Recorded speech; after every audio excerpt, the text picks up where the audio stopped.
Our guest that's joining us this month is Katrina Mather from the Body Toolkit. Hi Katrina, thank you so much for joining us at the virtual table this month. I first became aware of you and your business, the Body Toolkit, at a sort of health and wellness event in Edinburgh, what I think was almost 4, if not 4.5 years ago, which must have been, I think, when you were just getting started.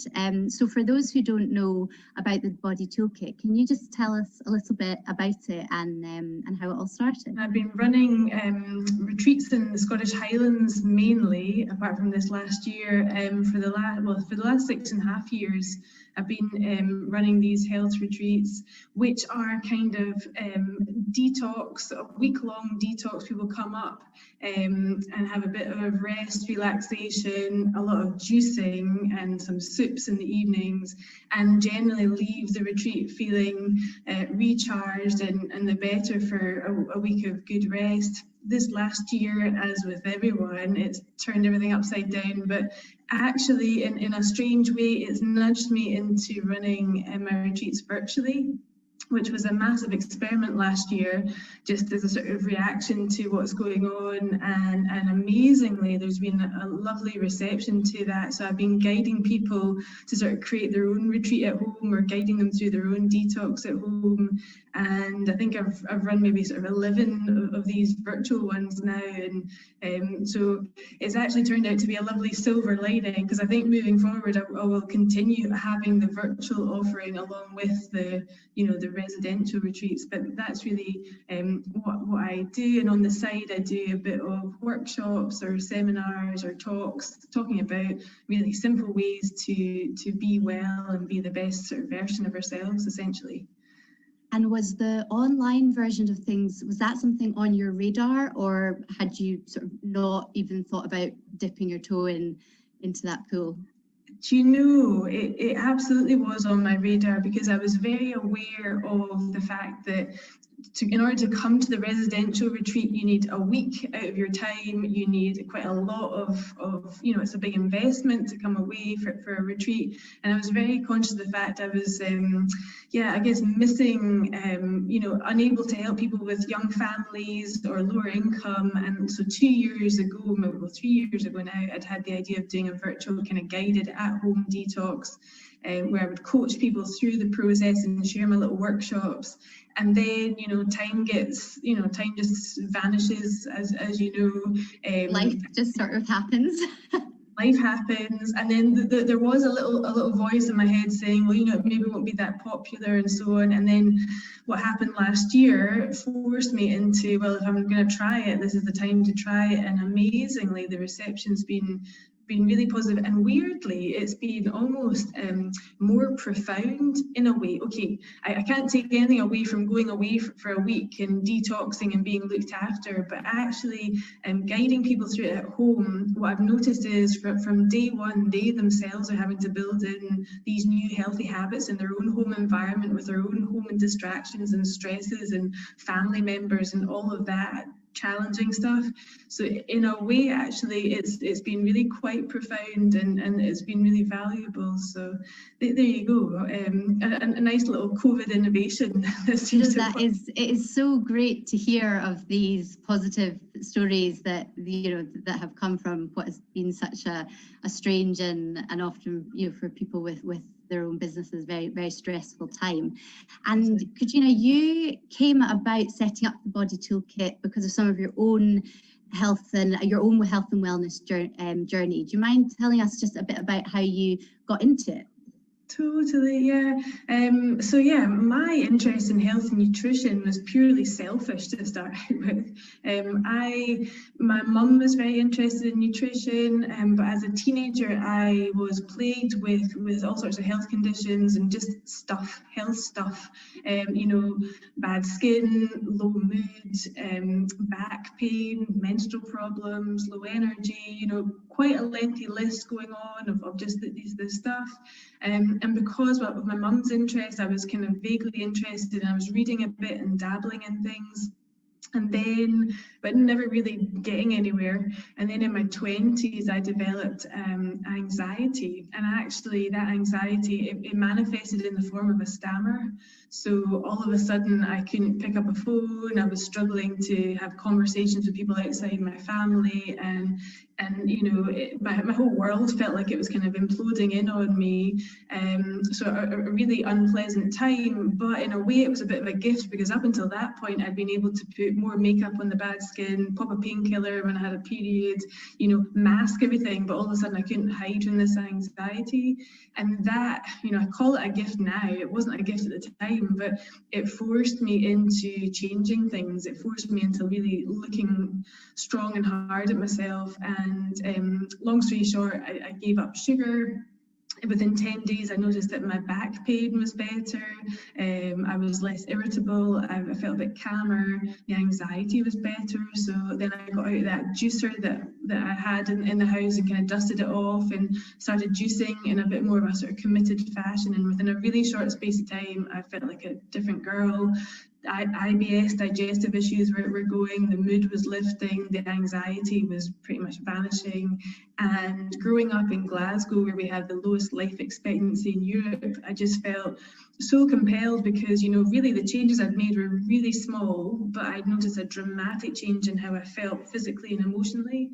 And I just, ever since then, wanted to share this stuff. It's really simple stuff. I guess kind of my core message is that I think in many ways we've overcomplicated health. We're searching for really complex solutions, but time and time again, when I bring people to the retreat or do it at home, and we get back to basics and get the water in and get the vegetables in and cut out some of the bad stuff, like we know we all should, you know, the body wants to heal and people get better. So yeah, it was my own health stuff that kind of led me into it, as with many people who end up in this kind of field. Have more people maybe discovered you because of this past year of really having that time? I think we've all been forced really to slow down and maybe, you know, examine our life and our lifestyles in such detail. Do you think that's actually brought more people to the realization that there are things they want to change?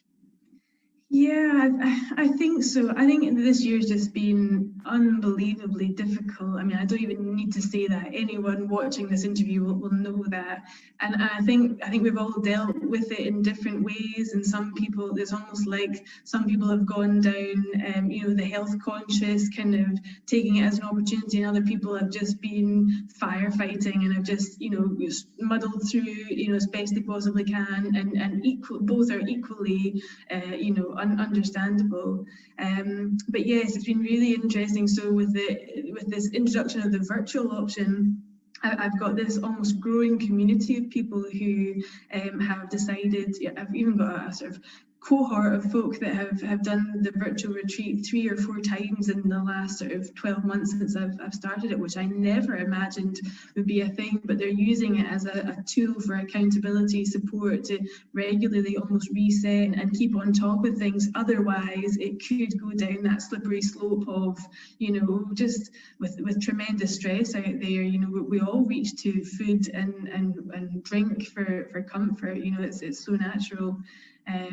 So yeah, it's been really heartening to see and witness people prioritising their health at this really difficult time. But then again, we're in a health emergency, and so yeah, it's lovely to see that side of things coming through as well.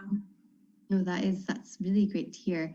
And amidst all the virtual retreats and keeping as well, I mean, you'll be looking forward to when you can actually be getting people through the door and seeing your clients in person.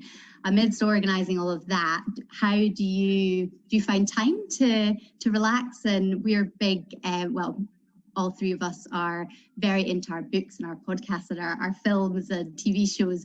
Do you get time to do that? Is there anything that's on your list at the moment that you're absolutely loving or looking forward to starting? Absolutely, yeah, I'm all about the relaxation. My favourite activity is a bath. because that I love to be put into a bath, and for 20 minutes you can't move, you can't do anything. You really shouldn't be checking your phone because you could ruin your phone. So I kind of love that. And if I'm not in a bath, then I've been really getting into podcasts in a big way, like so many people. I listen a lot to, I guess it's kind of, health related. I really like, Russell Brand. I really love his podcast and his way of thinking. He's someone I really like to follow.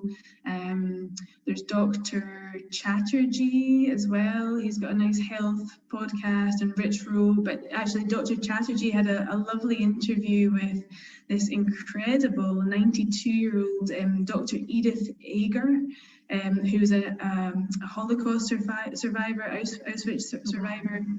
92, she's just released her second book. She released her first book, I think, age 90, and that's she's just incredible.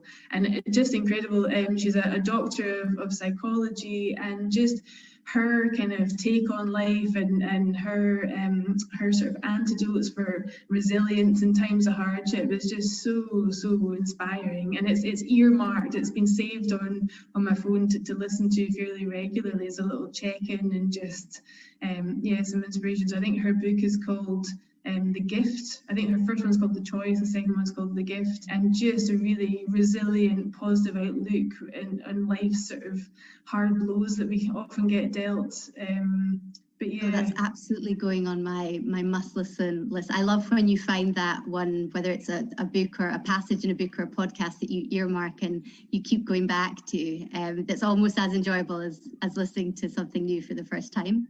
Yeah, absolutely. And then last night we were watching a really good movie. Have you seen The Best of Enemies? It's on Netflix just now. No. I think it might be just new, but I love a true story, I must admit. So if I'm going to watch a movie, I like, because if the movie's a bit rubbish, then you can forgive it, because if it's been a true story, sort of an inspiring tale. That was really good. It was about again, sort of mediation, and in North Carolina, there is this sort of struggle between essentially the president of the Ku Klux Klan and this very feisty African-American civil rights activist, and then they use mediation, and the two become best of friends kind of thing, and really inspiring. That sounds really interesting. Those are great recommendations. We'll absolutely put them on our list. And tell me, with all of the health retreats, you mentioned that you started juicing in a big way. I'm guessing you also loved sitting down with friends and family and enjoying good food in whichever way that comes for you. What are your favorite meals that you like to cook at home, or are you absolutely desperate to get back to a favorite restaurant? What's your preference? Oh yeah, what's a restaurant? hard to remember. Right? What that place where somebody else cooks for you. Well, I'm really blessed and lucky that my partner loves to cook. So in a way, he's a real foodie. I love to have I have to say this, a daily juice. If I start my day with a daily kind of veggie juice, it's a good day for me. So that's kind of how I start. But I really enjoy what goes in. My favorite is a kind of beetroot juice with some ginger. So maybe one apple, one beetroot, a kind of a thumb size of ginger, a bit of lemon, and some celery, cucumber, all juiced. And that to me is just that's a good start to the day. That sounds so fresh. Yeah, totally. And then the beauty of that is you've had your 5 a day before you've even sort of left the house. And this winter I've been really getting into my soups and trying to almost every second day make a big batch of soup to sort of see us through. And I'm a sucker for, I love a veggie stew. I do like a veggie stew, but I'm not a vegetarian or vegan. But then Michael is a really great cook, so having a nice piece of red meat or a lovely Sunday roast. These things make me happy. Absolutely. Is that what's his signature dish? What do you most look forward to? There's too many. It's too Oh, that's good, a good problem to have. Yeah. Oh, that sounds good. And each month we speak to our guests about kind of their own words to live by, and how kind of those words that they go back to and really inspire them. What are some of your, whether it's a mantra or a saying that you turn to when maybe you're needing some clarity? Yeah, do you know, that I think the one that really stands out for me that I always come back to is the kind of every cloud has a silver lining kind of thing, because yeah, I just think life is gritty, the road is bumpy, there's potholes on the road, and I am big on the kind of, building up that resilience muscle. And so no matter what happens, it's always easier with hindsight, mind you, but no matter what happens, I do try to coach myself into finding the silver lining, or just searching for it. For example, the last 12 months, this coronavirus, and for me, a huge silver lining has been this whole new opportunity to work with people, and still help them and provide value. So yeah, I think that would be my kind of little mantra, probably. It's not always easy in the moment, but certainly with hindsight, I've been brainwashed by my dad to believing the silver lining is always there. You've just got to find it. Yeah, just sometimes it's really hard to see, but it'll be there somewhere. No, that's a great one. And I suppose we're all now excited and looking ahead to just getting even a small slice of our normality back. What is next for Katrina and for the Body Toolkit? I'm actually daydreaming of spring and hopefully getting back to the residential retreats and seeing people in 3D. What will that be like? I'm looking forward to that, but also I'm actually quite excited about moving forward with from a business point of view, with this blended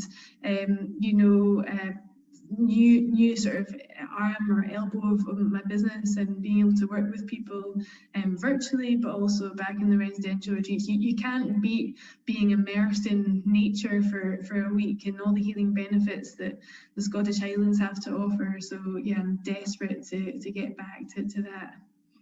Well, hopefully not too much longer. Well, thank you so much, Katrina, for joining us, and hopefully we can meet up in person not too soon and see what the Highlands have to offer. Thank you so much. So nice to talk to you. Thank you.